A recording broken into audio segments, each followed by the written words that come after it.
गोरखपुर के Golghar park road पर स्थित करीब 95,000 वर्ग फीट की जमीन के चर्चित मामले में पहली बार उद्यमी ओम प्रकाश जालान का परिवार और उनके सहयोगी सामने आए हैं। उद्यमी के पुत्र और Auckland commercial company private limited के निदेशक तनुज जालान और उनके सहयोगी अवधेश श्रीवास्तव ने प्रेस नोट जारी कर कहा है कि अपनी ही जमीन पर कब्जा लेने में उन्हें 25 साल लग गए। तनुज जालान ने आरोप लगाया कि अवैध कब्जेदार इस दौरान उनकी जमीन पर लाखों रुपए महीना किराया वसूलते रहे।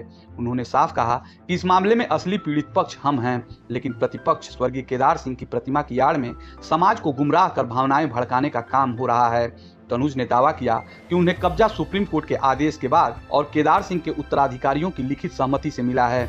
इसमें शासन या प्रशासन की कोई भूमिका नहीं थी। उन्होंने यह भी आरोप लगाया कि कुछ राजनीतिक दलों के नेताओं को गुमराह कर इसे सरकार के इशारे पर हुआ कब्जा बताया जा रहा है। जालान परिवार ने यह भी स्पष्ट किया कि स्वर्गीय केदार सिंह का यह बंगला कभी लीज पर नहीं दिया गया था, बल्कि 4 जून 1982 को रेंट कंट्रोल अधिनियम के तहत महज 72 रुपए 81 पैसे मासिक किराए पर दिया गया था। तनुज जालान ने कोर्ट के आदेशों को लेकर फैलाई जा रही अफवाहों का भी खंडन किया है। उन्होंने कहा कि यह पूरी तरह गलत है कि सुप्रीम कोर्ट ने केदार सिंह की प्रतिमा परिसर में बनाए रखने का निर्देश दिया है। न तो कोर्ट में यह मुद्दा आया और न ही कोई आदेश पारित हुआ, लेकिन मामला यहीं खत्म नहीं हुआ।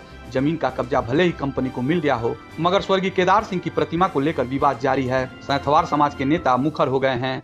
एक मीडिया रिपोर्ट की माने तो भाजपा नेता और पूर्व मंत्री जीएम सिंह ने ओम प्रकाश जालान और अवधेश श्रीवास्तव पर पूरे मंडल में तनाव पैदा करने का आरोप लगाया है। उन्होंने कहा कि स्वर्गीय केदार सिंह सर्व समाज के नेता थे और उनके सम्मान के लिए यह संघर्ष जारी रहेगा। जीएम सिंह ने प्रशासन से प्रतिमा का सम्मानजनक समाधान निकालने की मांग की है और कहा कि यदि टकराव टला तो भोलेंद्र पाल को भी बड़ी राहत मिल सकती है। उन्होंने जालान परिवार से दिल बड़ा करने की अपील की है, लेकिन साथ ही यह चेतावनी भी दी कि यह लड़ाई अब कानूनी रूप से भी लड़ी जाएगी। उन्होंने कहा कि हम तथ्य जुटाकर पीआईएल दाखिल करेंगे और प्रतिमा की लड़ाई कानूनी तरीके से जारी रहेगी। गोरखपुर की इस चर्चित जमीन विवाद में अब तक कई मोड़ आ चुके हैं। एक तरफ उद्यमी का परिवार सुप्रीम कोर्ट के आदेशों का हवाला दे रहा है, तो दूसरी तरफ समाज के नेता प्रतिमा की सम्मान को लेकर अडिग हैं। अब देखना यह होगा कि ये विवाद अदालत की चौखट पर सुलझेगा या फिर राजनीतिक और सामाजिक मोर्चे पर और भी तूल पकड़ेगा।